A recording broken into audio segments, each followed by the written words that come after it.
नमस्कार, आदाब। मैं हूं श्रीकांत सक्सेना और आप देख रहे हैं प्रोग्राम पैगाम हिंद। दोस्तों, इस प्रोग्राम में जो हिंदुस्तान की विरासत पर मबनी है, आज हम बात कर रहे हैं एक ऐसी शख्सियत की जो बेमिसाल थी, साहिब कमाल थी, जिनके अनुयायियों ने, जिनके फॉलोअर्स ने दुनिया भर में एक ख़ास मकाम बनाया है। चाहे वो इंसान के हक़ों के लिए होने वाली लड़ाई हो, चाहे समाज सेवा हो, या फिर सीमाओं की रक्षा के लिए बलिदान की बातें हों, सबसे पहले जिस कौम की बातें की जाती हैं तो वो सिखों की बातें की जाती हैं। वो सिख जिन पे पूरा हिंदुस्तान फ़ख्र करता है और जिन्होंने अपनी पहचान एक अच्छे इंसान के तौर पर, एक बहादुर इंसान के तौर पर दुनिया भर में बनाई है। जी हाँ, आज हम बात करेंगे गुरु गोविंद सिंह जी के जीवन के बारे में, उनकी जीवन दृष्टि के बारे में कि किस तरह से उन्होंने हिंदुस्तानी समाज को एक ऐसे तरफ मोड़ दिया, उनकी ज़िंदगी में एक ऐसा बदलाव ला दिया जिसके लिए हिंदुस्तान की एक आम तौर पर पहचान नहीं होती थी। उन्होंने एक आम इंसान को वो विश्वास दिला, उन्होंने एक आम आदमी को वो हौसला दिया कि वो ज़िंदगी की हर जद्दोजहद को लड़ने को तैयार हुआ, बजाय इसके कि वो शरण में जाता, भक्ति करता या फिर कोई ऐसा काम करता कि प्रभु से के आगे विनत होता। उसने कर्मवीर के तौर पर जिंदा रहने की चॉइस ली। उसने अपने आप को एक योद्धा के रूप में तैयार किया। आइए बात करते हैं गुरु गोविंद सिंह जी की देशना के बारे में, उस विरासत के बारे में जो हिंदुस्तान की है और जिस पर हर हिंदुस्तानी फ़ख्र करता है। इस विषय पर बात करने के लिए हमारे साथ हैं आज दो माहिरीन। मैं आपका उनसे परिचय करा देता हूं। आप हैं श्री हरिंदर पाल सिंह जी, जो दिल्ली सिख गुरुद्वारा प्रबंधक कमेटी से भी हैं और सिख स्कॉलर हैं बहुत जाने माने।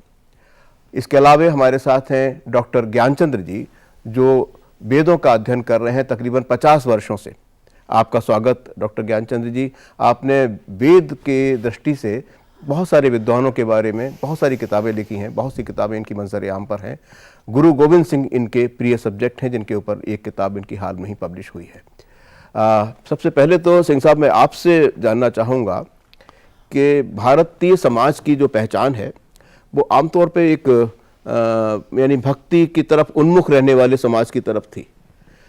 उन्हीं हिंदुस्तानी में, उन्हीं आम लोगों में एक जज्बा हौसले का, सेल्फ रेस्पेक्ट का और ख़ुद को पूरी कायनात से जोड़ने का जो एक बहुत कामयाब तजर्बा किया, वो किया 10वें गुरु गोविंद सिंह जी ने।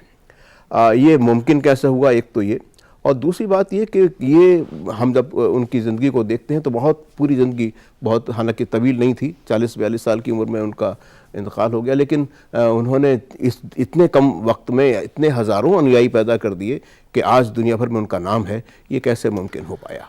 सबसे पहले आपका बहुत बहुत शुक्रिया कि आपने यहाँ पे इस प्रोग्राम में शिरकत के लिए मुझे बुलाया। मैं अपनी बात शुरू करूँगा कि जंगल में एक गुलाम जंजीरों में जकड़ा हुआ सोया हुआ था, तो कुछ साधु लोग वहाँ से गुज़र रहे थे। उसमें से एक ने कहा कि यहाँ से आराम से चलें, ये अपनी आज़ादी का सपना लेके सो रहा है, जगाया ना जाए। लेकिन जो उनके गुरु थे उन्होंने कहा नहीं, इसको जगाओ और ये एहसास दिलवाओ कि आज़ादी के लिए इसको आप कोशिश करनी पड़ेगी, ये जो है इसकी नींद से इसको जगाया जाए। क्या बात, क्या बात। तो उस कंटेस्ट में मैं कह सकता हूं कि गुरु गोविंद सिंह ने हिंदुस्तान में जो गुलामी की हज़ारों सालों से चल रही थी एक उसको गुलामी से लोगों को जगाया। गुरु गोविंद सिंह साहब ने 1666 में उनका जन्म है और 1708 में वो इंतकाल उनका हो जाता है, जो जिसको हम बोलते हैं ज्योति ज्योत समाना जी। 42 साल की उम्र, और 42 साल की उम्र में 9 साल की उम्र में ये भी मैं समझता हूँ कि संसार में एक ऐसा कभी करिश्मा हुआ नहीं होगा कि कोई ऐसा हो कि 9 साल का बच्चा अपने पिता को किसी दूसरी की आइडेंटिटी के लिए, किसी दूसरी धर्म के लिए ये कहे कि आप जैसा बड़ा कोई महानुभव नहीं है जो दूसरे के धर्म के लिए अपनी जान दे दे, और आप अपने आप को कुर्बान करिए और आप जाइए। कोई ऐसा पिता नहीं आपको दिखेगा जिसने अपने 2 बच्चों को उस जंग में भेजा जहां मौत निश्चित इमिनेंट थी। तो मैं समझता हूं कि 42 साल की उम्र, बहुत बड़ी बात। और उन्होंने 20 जंगें लड़ी, 9 before the creation of Khalsa और 11 क्रिएशन ऑफ खालसा के बाद। जी जी जी, बहुत सही बात। 7 लैंग्वेजेस के वो एक्सपर्ट थे। मैं बड़ा हैरान होता हूं कि 42 साल की उम्र में लैंग्वेजेस का एक्सपर्ट होना और कितना बड़ा लिटरेचर लिखना, कितनी बड़ी बानियां लिखना और 20 जंगें लड़ना। मैं समझता हूं कि ये इतनी मल्टी डायमेंशनल पर्सनैलिटी थी गुरु गोविंद सिंह कि उन्होंने जो आपका ये जो आज का प्रोग्राम है पैगाम हिंद, हिंद को पैगाम दिया कि आपको गुलामी से आज़ादी की तरफ कैसे जाना है, और अपनी लड़ाई खुद लड़ी, और अपनी लड़ाई खुद लड़ी। चलिए नाज़रीन, बहुत अहम बात हरिंदर पाल सिंह जी ने बताई है। इनका इशारा है कि उनके जो पिता थे गुरु तेग बहादुर, वो गए थे उस वक्त के शहंशाह औरंगज़ेब के पास, चूँकि उनके पास में कश्मीर के कुछ पंडित सहायता के लिए गए थे कि उनकी रक्षा की जाए। उस सिलसिले में बाप बेटे में एक संवाद हुआ। उस वक्त गुरु गोविंद सिंह की उम्र सिर्फ 9 साल की थी और उन्होंने अपने पिता को कहा था कि आपको इनका कॉज लेके, इनकी बात लेके शहंशाह से मिलना चाहिए, औरंगज़ेब से मिलना चाहिए। इसके अलावा उन्होंने इशारा किया कि जिस साहित्य में जो उनका दखल था, ज़फ़रनामा उनकी एक किताब है जो तकरीबन 1500 पृष्ठों की है, 6 या 7 ज़बानों में उनकी मास्टरी थी, वो उनको जानते थे, जिसमें फ़ारसी भी ज़बान भी थी, संस्कृत भी थी, और जो उन्होंने युद्ध लड़े जिनमें वो कामयाब हुए, उसमें बहुत चर्चा रही है चमकौर का युद्ध और बहुत सारे युद्ध, जहाँ एक ऐसी असमान लड़ाई थी कि 30-40 लोगों ने पूरी की पूरी फ़ौज को ख़त्म कर दिया था या उसे पराजित कर दिया था, हरा दिया था। तो डॉक्टर ज्ञानचंद जी, आपसे हम अब ये जानना चाहेंगे कि आप आमतौर पर वेदानुसंधानक हैं, आप वेदों का अध्ययन करते रहे हैं। वेदों में जो संकल्पना है इंसान को कैसा होना चाहिए और क्यों आपको गुरु गोविंद सिंह जी ने प्रभावित किया, इस बारे में थोड़ा सा हमें बताइए कि आप वेदों की दृष्टि से वो कैसे योद्धा की कल्पना किया करते थे। 55 साल से श्रीकांत जी वेद पढ़ते हुए ये सोच रहा था कि क्या वो लोग जो योद्धा थे, संत थे, उपदेशक थे, बलिदानी थे, क्या उसके बाद कोई हुआ ही नहीं वेद काल के बाद। खोजते खोजते काफ़ी इतिहासों का अध्ययन किया। जब मैंने गुरु गोविंद सिंह को पढ़ा, पहले मैंने मैकालिफ की किताब में पढ़ा, बहुत मशहूर है वो, उसके बाद तो बहुत साहित्य पढ़ा, तो ये देखा कि एक आदमी ऐसा है जिस पर विश्वास करना कठिन होता है। उपदेशक है, संत है, योद्धा है, व्यवस्थापक है, सैन्य संयोजन में करने में वो बहुत चतुर हैं, यानी ढूंढ कर भी उनमें कोई दोष नहीं निकलता। जैसा सरदार साहब ने कहा, 42 साल में तो आदमी अपने को ही नहीं पहचानता, समाज को तो क्या पहचानेगा। और 42 साल में इतने कार्य कर गए, और वो डेथ भी एक दुर्घटना से हुई, कोई ऐसे नहीं कि वो किसी युद्ध में या उसमें, क्योंकि उनके साथ धोखा किया पठानों ने। तो इन्होंने एक ऐसी परंपरा शुरू की और ऐसे वाक्य बोले कि इनके वचनों में अगर आप पढ़ें तो यानी फड़कने लगता है शरीर जैसे। देह सेवा वर मोहे, शुभ कर्मन से कबहू न डरो, न डरो अरिसों जब जाहि लड़ो, निश्चय कर अपनी जीत करो। इसको लोग बिजनेस में यूज़ कर रहे हैं, स्कूल में यूज़ कर रहे हैं, हर जगह यूज़, कहते हैं निश्चय कर अपनी जीत करो। बहुत अहम बात कही। उसमें मुझे संदेह तो होना ही नहीं चाहिए। अकाल पुरुष पर इतना विश्वास। गुरु गोविंद सिंह जी सिख नहीं है, वो गुरु हैं। सिख माने होता है शिष्य, तो वो शिष्य नहीं है, वो तो गुरु हैं। मेरे ख्याल से वो उनका संदेश किसी धर्म के लिए नहीं बल्कि पूरे इंसानियत के लिए है, और वो किताब उनका देशना पूरे ह्यूमैनिटी को जाना चाहिए। हमें हिंदू मुसलमान या किसी धर्म से कोई मतलब नहीं। वेद की जो धर्म की परिभाषा है, जो आपको धारण करना चाहिए, जो प्रकृति के नियम के अनुसार हो, पूरे इंसानियत के लिए, हाँ, उसका नाम धर्म है। धारते सधर्म। बिल्कुल बिल्कुल बिल्कुल। बहुत अहम बात नाज़रीन, एक बहुत अच्छी बात और ख़ास बात जिस पे शायद हर हिंदुस्तानी फ़ख्र, और बहुत मुश्किल बात भी करता है, हरिंदर पाल सिंह जी ने आपसे कही थी, वो ये थी कि एक युद्ध जो चमकौर का युद्ध कहलाता है, वहाँ केवल 40 साथी थे गुरु गोविंद सिंह जी के, और उसमें ये निश्चित था कि एक एक कर सबको ख़त्म होना है, शहादत पानी है। उस युद्ध में उन्होंने अपने 2 बेटों को ये जानते हुए भी कि मौत निश्चित है भेजा था। इसके अलावा उनके दूसरे 2 बेटे दीवार में जिंदा चुनवा दिए गए थे। ये बताएं सिंह साहब कि हम इन चीज़ों से अगर अलग हट के अगर देखें कि उन एक अल्लाह नूर पाया, जब कहा जाता है कि भाई एक ही ईश्वर का नूर है जो हर इंसान में मौजूद है, तो वो शायद बेसिक मैसेज था उनका। उन्होंने आज भी जो सिख लगाते हैं, लंगर लगाएं तो या समाज सेवा के दूसरे काम करें, तो वो ये फ़र्क नहीं करते कि किस धर्म का है क्या है। मेरे ख्याल से ये शायद अकेली कम्युनिटी होगी जो रोज़ाना लाखों लोगों को भोजन कराती है मुफ्त में देके। लेकिन ये जो देशना है, ये मैसेज आत्मसात करना, जज्ब कर लेना अपने भीतर कि आप एक कॉज के लिए जी रहे हैं, बहुत मुश्किल बात रही होगी, क्योंकि बाकी दुनिया की आबादी बहुत बड़ी है। ये सिखों ने इस बात को जी के दिखाया कि हाँ, ये ऐसा हो सकता है और ये मुमकिन है। मुझे लगता है कि दो तीन चीज़ें, क्योंकि आपके प्रोग्राम का नाम पैगाम हिंद है जी, दो तीन चीज़ें जो हैं वो बड़ी ज़रूरत है आज उस पर विचार करने की। देखिए, आज पूरी दुनिया में जितनी, किसी धर्म में वायलेंस की बात नहीं है, लेकिन आज दुनिया में जितनी कत्लो गारत, अनरेस्ट है, वो सब धर्म के नाम पे हो रहा है। अनप्रेसिडेंटेड। तो सबसे पहले तो आज जो कौमों में, अलग अलग धर्मों में, मजहबों में एक बहुत बड़ी जो चिंता चल रही है वो ये है कि अपनी आइडेंटिटी की, होंद की। तो गुरु गोबिंद सिंह साहब ने जो एक सिद्धांत दिया वो था कि accept the identity of others, then respect the identity of others, और फिर अगर जरूरत पड़े तो respect the identity of others. ये तीन चीजें, एक तो गुरु गोबिंद सिंह साहब की पर्सनैलिटी में ये लेनी बहुत जरूरी है। दूसरी, दस्तार की बात होती है और किरदार की बात होती है। तो गुरु साहब ने पहले किरदार की बात किया, करैक्टर की बात किया, फिर दस्तार की बात किया।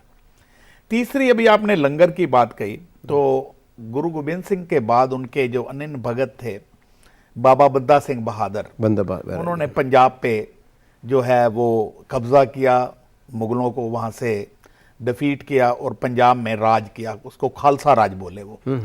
और जो खालसा राज की जो स्टैंप बनाई, उसके ऊपर लिखा देग तेग फतेह। अब देग तेग फतेह को बहुत समझना है, और ये पैगाम हिंद है। देग मैंने होता है लंगर, इसके जो खुले शब्द शाब्दिक अर्थ है लंगर है। तो गुरु का ये हमें संदेश है और संकेत है और सिद्धांत है कि दुनिया में कोई भी भूखा नहीं रहनी चाहिए। देग फतेह मीन विक्ट्री ओवर हंगर। बहुत बहुत बड़ी बात है। और तेग फतेह जो है, तेग जो है ये कृपान है, तेग जो है ये प्रतीक है इनजस्टिस के ऊपर जो है फतेह करने जस्ट का, कॉज का। तो दुनिया में कहीं भी इनजस्टिस नहीं होनी चाहिए, विक्ट्री ओवर इनजस्टिस। ये देग तेग फतेह का जो गुरु गोबिंद सिंह साहब ने हमको एक ऐसा विरासत में दिया, उस विरासत को संभालते हुए आज भी जो हैं वो सिखिज्म में। और तीसरी बात, गुरु गोबिंद सिंह साहब जी ने अपनी बाणी में एक जगह लिखा कि सुखी बसे मोरो परिवारा। अब ये मोरो परिवारा का मतलब वो अपने जाति परिवार की बात नहीं कर रहे थे, वो सिख कौम की भी बात नहीं कर रहे थे। ये मोरो परिवारा का मतलब है कि धरती पे एक परिवार का सिद्धांत, पूरा कहते हैं कि वननेस इन मैनीनेस का सिद्धांत। देहरा मसीत सोई पूजा और निवास होई, मानस सब एक पे अनेक को भरमाए हैं। कि चाहे मसीत है चाहे मंदिर है, ये सब एक है, पूजा स्थान है एक, ये इल्यूजन है कि ये अनेक हैं पर है एक ही। वननेस का जो कंसेप्ट दिया, बल्कि शायद औरंगजेब के बेटे जो बहादुर शाह ने, जो बाद में बना हिंदुस्तान का बादशाह, उसने उनको पीरे हिंद भी कहा, पीरे हिंद भी कहा था। डॉक्टर साहब, आपसे मैं ये जानना चाहता हूँ कि बहुत सारे ऋषि हुए हैं, भक्त हुए हैं, और गुरु गोविंद सिंह जी ने तमाम इनका भक्तों की, सन्यासियों की, संतों की वाणियों को लेके एक ग्रंथ रचा, और उसमें बहुत सारे लोगों की वाणी है। किन लोगों ने की वाणी को उन्होंने चुना और क्यों चुना होगा, क्योंकि आपका अध्ययन बड़ा इस मामले में मुखर है, तो आप बताइएगा कि किन संतों की वाणी को उन्होंने चुना और किस लिए ये इस कामना के साथ या इस शायद दृष्टि के साथ कि ये लोगों के जीवन को रूपांतरित करने में ज़्यादा सूटेबल हैं, उन्होंने गुरु ग्रंथ साहिब में लिया होगा। देखिए, प्राचीन इतिहास में योद्धाओं की और महापुरुषों की तो भीड़ की भीड़ लगी हुई है। वैसे द्रोणाचार्य और कृपाचार्य महाभारत के वो संत योद्धा ही थे, एक प्रकार के। जी। लेकिन इनके बारे में गलतफहमी इतनी फैली हुई है, इतने प्रेमिल थे ये। एक तो व्यक्तित्व इनका बड़ा सुंदर था, बहुत ही आकर्षक, और ये दुश्मन से भी नफरत नहीं करते थे। उसका प्रमाण इनका जो बादशाह को जफरनामा लिखा है, पढ़ने लायक है। साहित्य की इतनी ऊंची क्वालिटी है उसमें।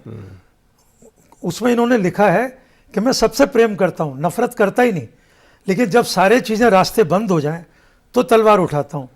इनका एक वचन है, साची कहूँ सुन लेहु सब है, जिन प्रेम कियो तिन ही प्रभु पायो। क्या बात है, क्या बात। बहुत ही प्रेमिल थे। इनके जितने शिष्य थे इन पर जान छिड़कने को तैयार रहते थे। आश्चर्य की बात यह है कि पूरे इतिहास में किसी सिख ने माफ़ी नहीं मांगी और कोई आदमी पलटा नहीं। 40 सिख एक बार अलग हो गए थे बेदावा लिख के, दोबारा वो वापस फिर उन्होंने पछतावा किया और फिर युद्ध में, और वो बेदावा फड़वाया। यानी इनको प्रेम करते थे जी जान से वो लोग।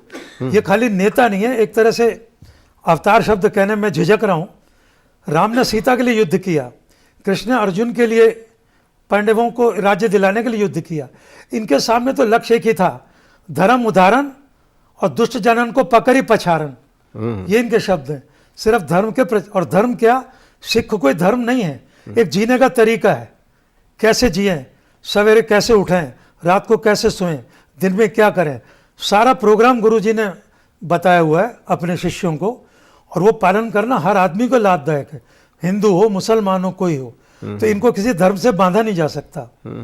जिनके चरित्र में वेद और गीता प्रत्यक्ष झलकती है, दोनों गीता और वेद उनके वचनों में, उनके चरित्र में झलकते हैं पूरी तरह। बहुत सुंदर, बहुत सुंदर। हम लोग भी ये हमें भी यही पढ़ा है हमने जगह जगह कि ये उनका एक एक शब्द आपके जीवन को में बदलाव लाने की सामर्थ्य रखता है। ये डॉक्टर साहब ने अभी जफरनामे का उल्लेख किया तो मुझे बैठे ही ख्याल आया।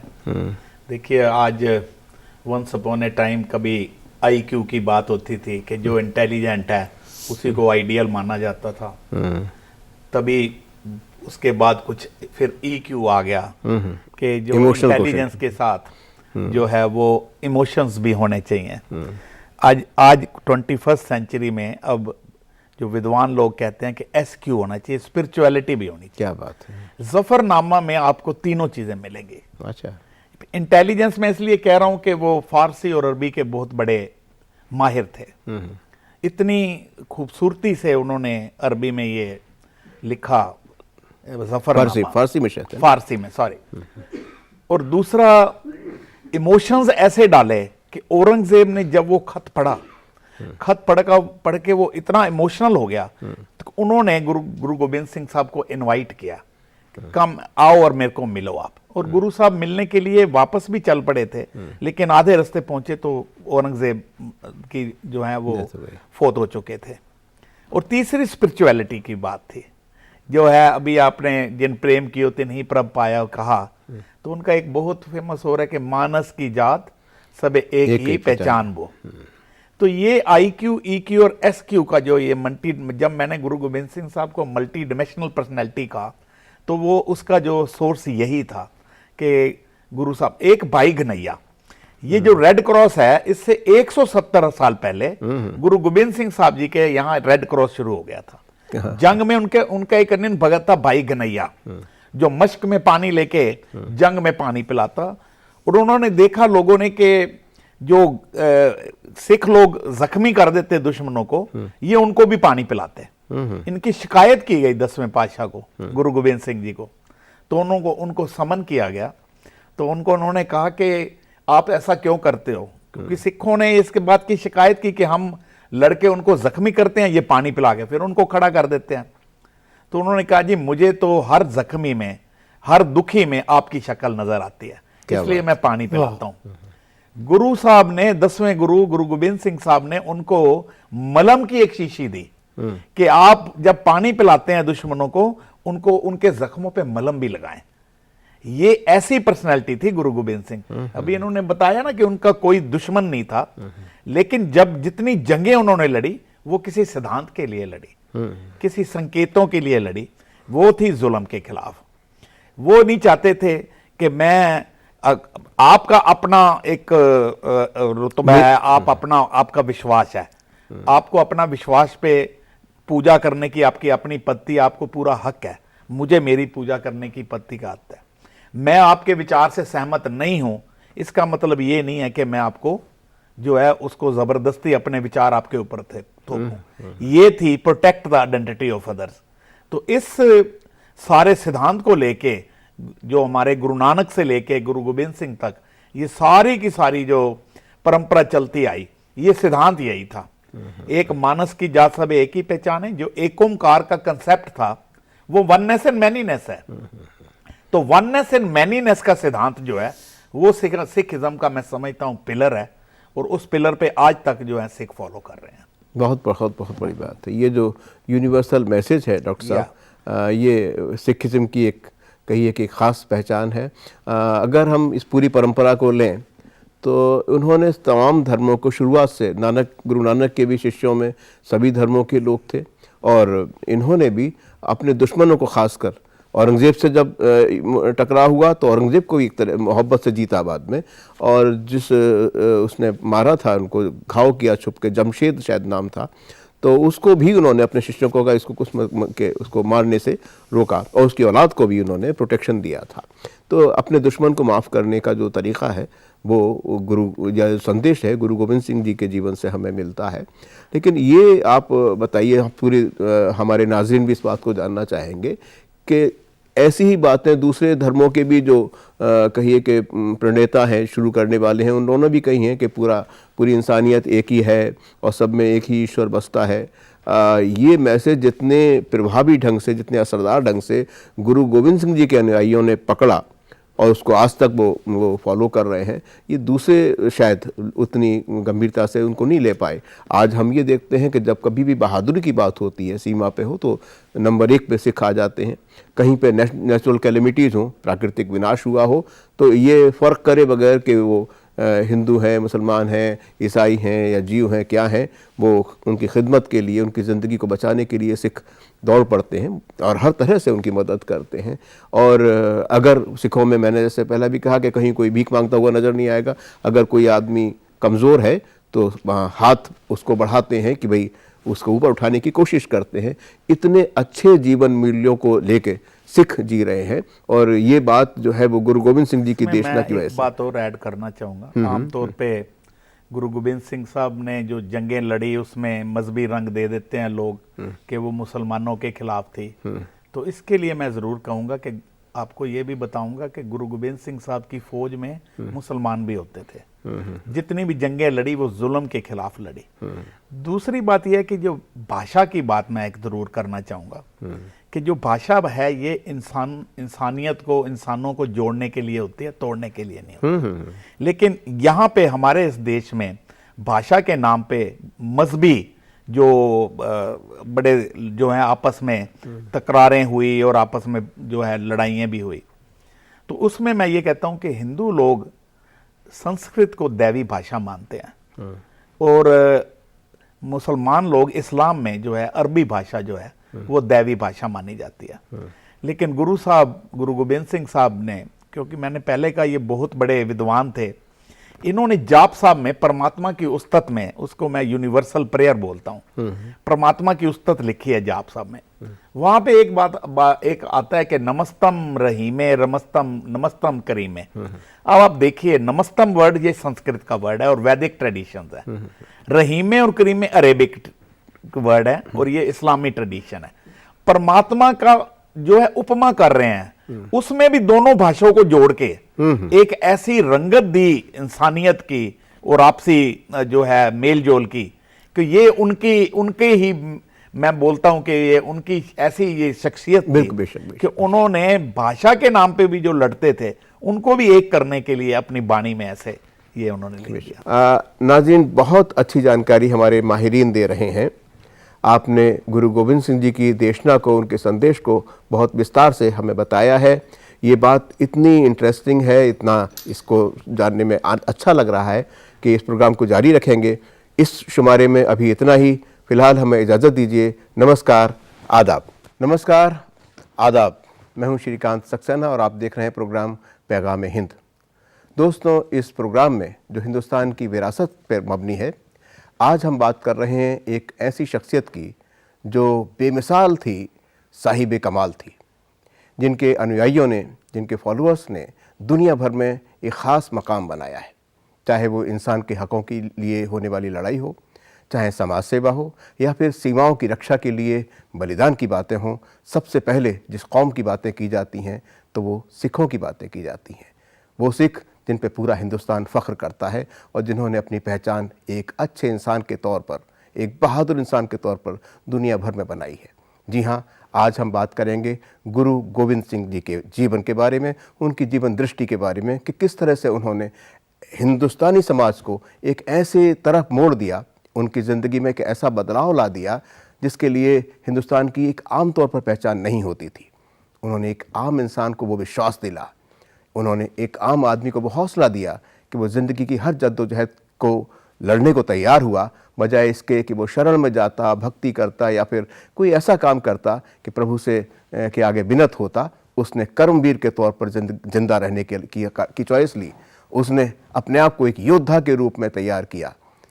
आइए बात करते हैं गुरु गोविंद सिंह जी की देशना के बारे में, उस विरासत के बारे में जो हिंदुस्तान की है और जिस पर हर हिंदुस्तानी फ़ख्र करता है। इस विषय पे बात करने के लिए हमारे साथ हैं आज दो माहिरीन। मैं आपका उनसे परिचय करा देता हूं। आप हैं श्री हरिंदर पाल सिंह जी, जो दिल्ली सिख गुरुद्वारा प्रबंधक कमेटी से भी हैं और सिख स्कॉलर हैं बहुत जाने माने। इसके अलावा हमारे साथ हैं डॉक्टर ज्ञानचंद्र जी, जो वेदों का अध्ययन कर रहे हैं तकरीबन 50 वर्षों से। आपका स्वागत डॉक्टर ज्ञानचंद्र जी। डॉक्टर साहब, आप थोड़ा बताइए कि उनका गुरु गोविंद सिंह जी का पुराणों में भी कहीं जिक्र है, मैंने कहीं पढ़ा था। नहीं, भविष्य पुराण में जिक्र है, लेकिन वो बहुत बाद का ग्रंथ है। लेकिन ये इतने आइडियलिस्टिक थे। एक तो कभी इन्होंने जितने युद्ध लड़े डिफेंसिव, रक्षात्मक, कभी आक्रमण नहीं किया। दूसरे, एक बार मौका ऐसा आया कि सामने मुसलमान युद्ध, बोले वार, बोले नहीं पहले वार तू करेगा, मैं तो वार बचाऊंगा फिर मैं करूंगा। तो आइडियलिस्टिक इतने ज़्यादा थे ये, इसलिए इनके जीवन की स्टडी का मतलब ये है कि आप एक चरित्रवान और एक जिसके लिए कि समझे परमात्मा ने संसार बनाया है, एक आदर्श पुरुष बन सकते हैं। इनके हर बात में आदर्श है इनके हर। अच्छा, ये चीज़ भी तो एक तरह से चमत्कृत करती है कि एक शख्स जिसने इतना कम जिंदगी पाई, कम हयात पाई, उसमें तकरीबन 20 तो उन्होंने लड़ाइयाँ लड़ी अहम, और तमाम ज़िंदगी जद्दोजहद में रही। 1500 पृष्ठों की ये किताब लिखी, ज़फ़रनामा, और इतनी भाषाएं सीखी।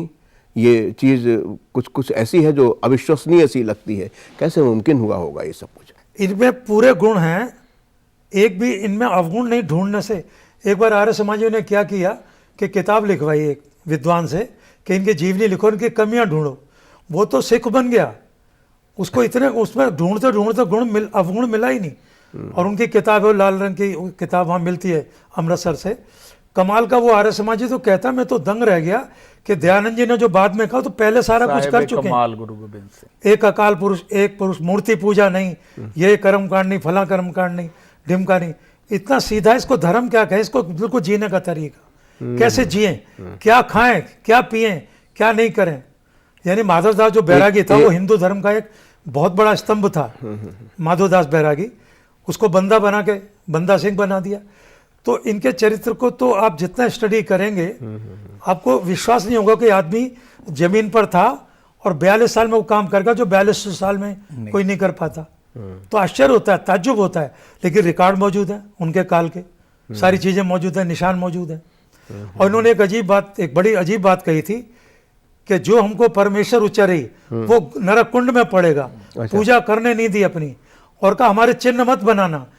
ये इस बात को थोड़ा सा हमारे नाज़रीन को बताइए कि ये किस चीज़ सिलसिले में कह रहे हैं उसका। चलो, ये इतिहास की तौर पे तो आता है, लेकिन उन्होंने तो ये कहा, लेकिन आज उनकी याद में गुरुद्वारे बने हुए हैं। मैं इससे थोड़ा हटके एक उनकी शख्सियत के बारे में कुछ और कहना चाहूँगा कि वो विद्या प्रेमी बहुत थे। अनंतपुर साहब में वो रहे, और अनंतपुर साहब में उन्होंने दो आदमियों को, दो स्पेशलिस्ट को, एक्सपर्ट्स को, एक कलम बनाने वाला और एक शाही बनाने वाला, इन दोनों को उन्होंने पक्की रहाइश देके अनंतपुर साहब में रखा हुआ था। अच्छा। और ये एक मैसेज दिया अपने आने वाले वारसों को, कस्टोडियंस को, कि लिखना पढ़ना भी है। उसका एक बहुत बड़ा इंस्टेंस ये है कि बहुत लड़ाइयाँ लड़ी गुरु साहब ने, और बहुत दोनों तरफ बहुत नुकसान भी हुआ। आखिर में उन्होंने एक चिट्ठी लिखी, जिसको पहले फतेहनामा लिखा और फिर उसके बाद जफरनामा लिखा, जिसका बार बार डॉक्टर साहब जिक्र कर रहे हैं। तो वो कहते हैं कि जफरनामा पढ़ के औरंगजेब इतना इमोशनल हुआ तो उन्होंने बकायदा सरहंद के गवर्नर को ये ऑर्डर किया कि ये गुरु गोबिंद सिंह के साथ जो इतनी कन्फ्रंटेशन है इसको फौरन बंद की जाए, और साथ में ये कहा कि ये चिट्ठी जो है ये गुरु गोबिंद सिंह तक पहुंचाएं, मैं उनको मिलना चाहता हूं। तो विद्वान ये कहते हैं कि जो काम तलवार ना कर सकी वो कलम ने कर दिया। क्या बात। हाँ, जफर, क्या बात। ठीक है, तो ये एक इंडिकेशन था कि आपको इल्म के साथ, विचार के साथ, विजन के साथ जो है वो जुड़ना है, और विजन एक ऐसी चीज है जो शिकस्त में से फतेह निकालती है। बहुत सुंदर। तो वो गुरु साहब ने जो है, शिकस्त नहीं हुई उनकी, वो फतेह ही हुई। और वो बोलते थे कि शिकस्त तब होगी जब मैं जहनी तौर से ये अपनी हार मानूं।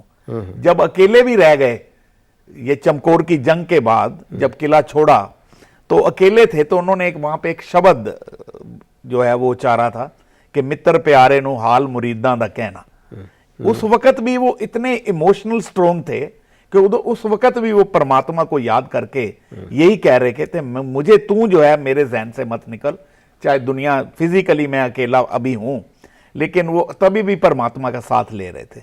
तो ये एक बहुत बड़ा मैसेज था पूरी ह्यूमैनिटी को कि आपको जो है ये जो वो इक्वालिटी की बात है, वो इक्वालिटी, वो मानस की जा सब एक ही पहचान में, सुखी बसे मोरो परवाला वाला सिद्धांत कि धरती पे एक परिवार का सिद्धांत जो है उसको मानना है। तो वो आज तक जो मैं समझता हूं कि उसके कस्टोडियन वारस जो हैं उस ट्रेडिशन को चला रहे हैं, चाहे वो लंगर है, चाहे वो गुरुद्वारा जो है, गुरुद्वारा जो है उसकी डेफिनेशन क्या है कि गुरुद्वारा एक आत्मक जो है वो शांति का सोमा तो है ही है। गुरुद्वारा भूखे के लिए अन्नपूर्णा है, रोगी के लिए दवा खाना है, विद्यार्थी के लिए पाठशाला है, और यात्री के लिए यात्री निवास है। ये ट्रेडिशन गुरुओं ने ऐसी दी हमें, जो अभी तक जो है कौमी तौर पे उसको उन्होंने संभाला हुआ है और उसको पूरा उसकी देख रेख कर रहे हैं। क्या बात है डॉक्टर साहब, बहुत अच्छी और बहुत इंटरेस्टिंग बातें बता रहे हैं हरिंदर पाल सिंह जी भी, और आपसे भी बहुत सारी अच्छी बातें हमें जानने को मिली। मैं संक्षेप में आपसे जानना चाहूँगा कि ये मैसेज सिखिज़्म तक महदूद ना रहे कि उनके अनुयायी सिर्फ सिख ही हैं, बाकी सारी इंसानियत तक फैले, इसके लिए क्या कुछ किया जा सकता था?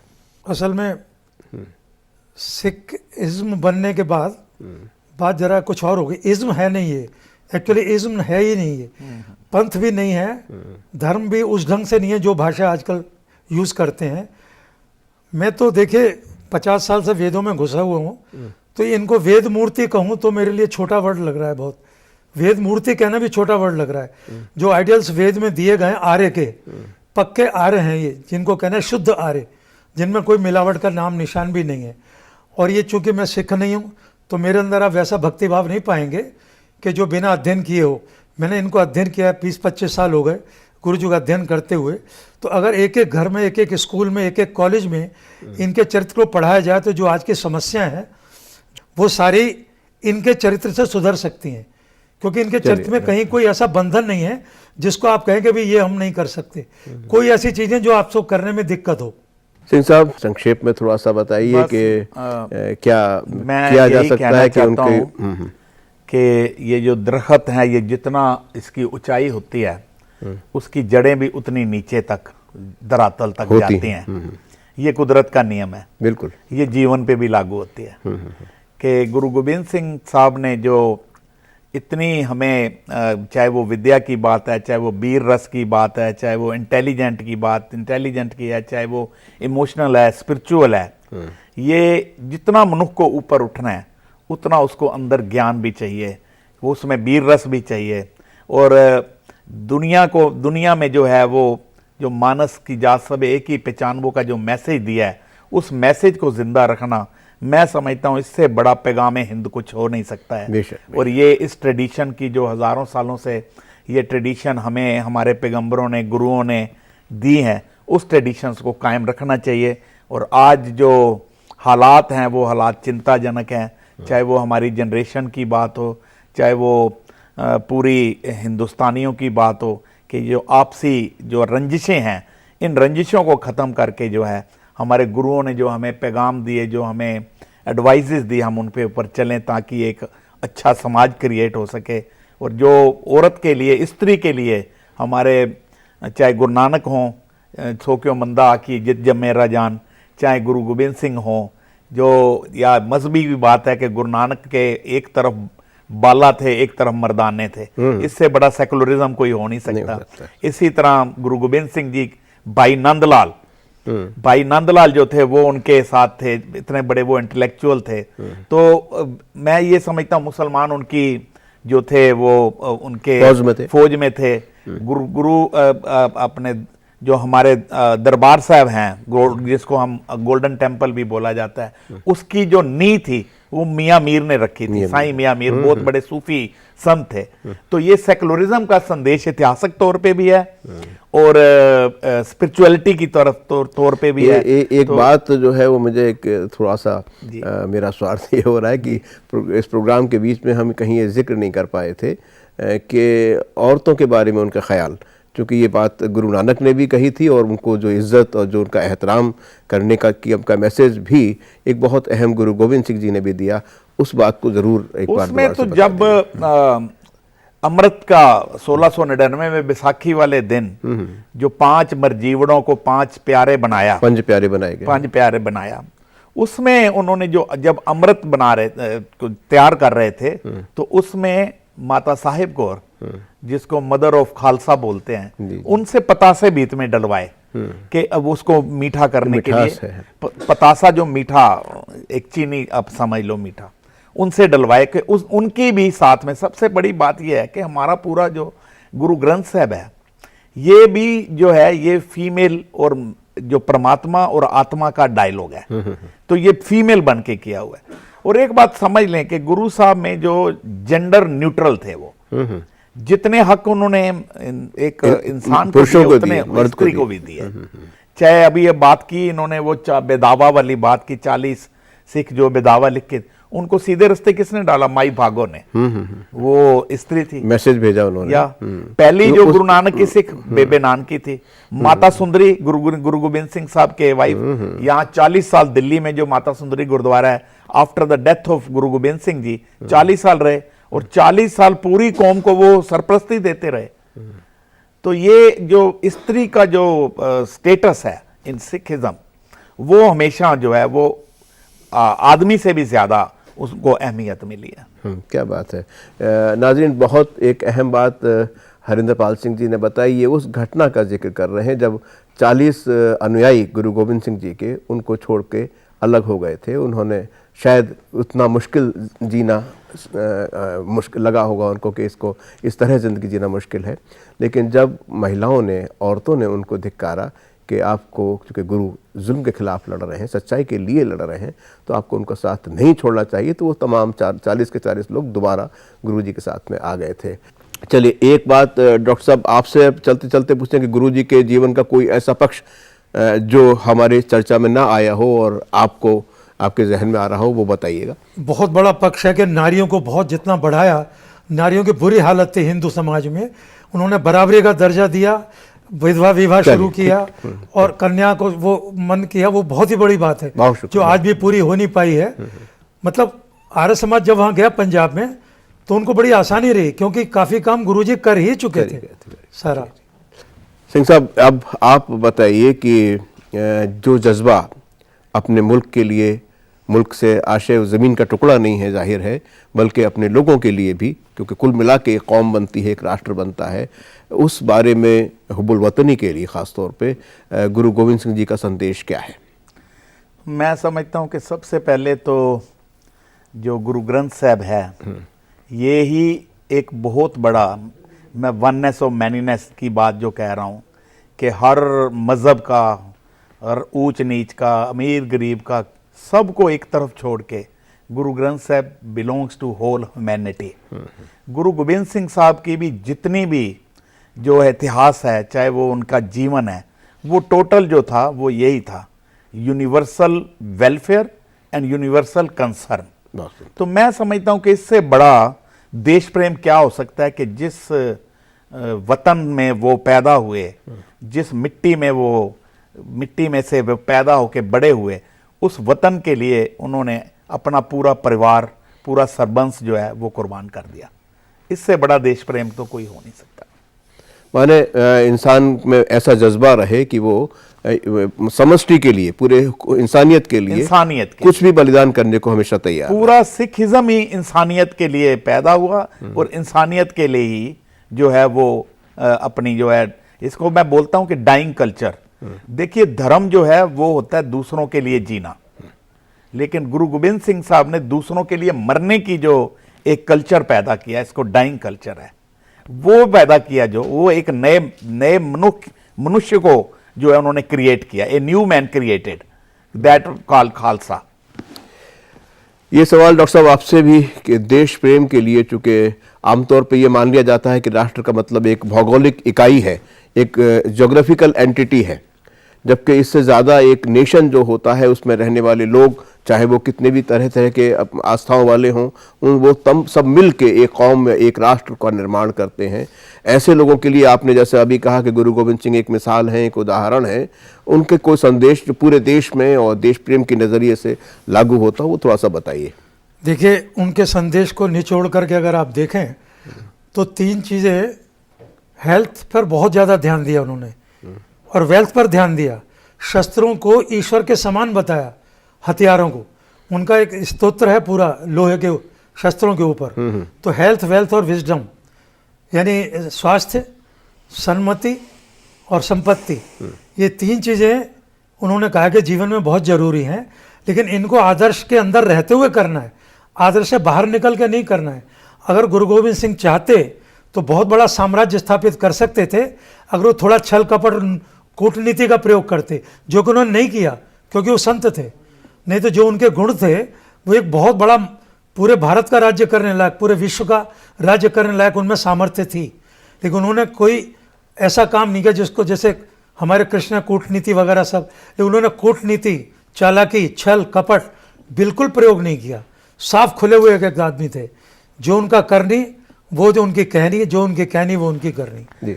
अगर कोई एक लाइन में पूछे कि व्हाट इज खालसा, तो मैं कह सकता हूं कि खालसा इज ए डिक्लेरेशन, एक ऐलाननामा है कि दुनिया में जहां भी इनजस्टिस होगा खालसा एक्ट करेगा। क्या बात है, बहुत बहुत सुंदर। नाज़रीन, ये था प्रोग्राम पैगाम हिंद, जिसमें हम हिंदुस्तान की विरासत के बारे में बातचीत करते हैं, हिंदुस्तान के महापुरुषों के पैगाम के बारे में बातचीत करते हैं। आज आपने गुरु गोविंद सिंह जी के पैगाम के बारे में जानकारी पाई। हमारे जो माहिरीन हैं उन्होंने बहुत अच्छी तरह से गुरु गोविंद सिंह जी के जीवन के बारे में और उनके पैगाम के बारे में आपको बताया। अगले शुमारे में किसी और मुद्दे पर बातचीत करेंगे, तब तक के लिए हमें इजाज़त दीजिए। नमस्कार, आदाब।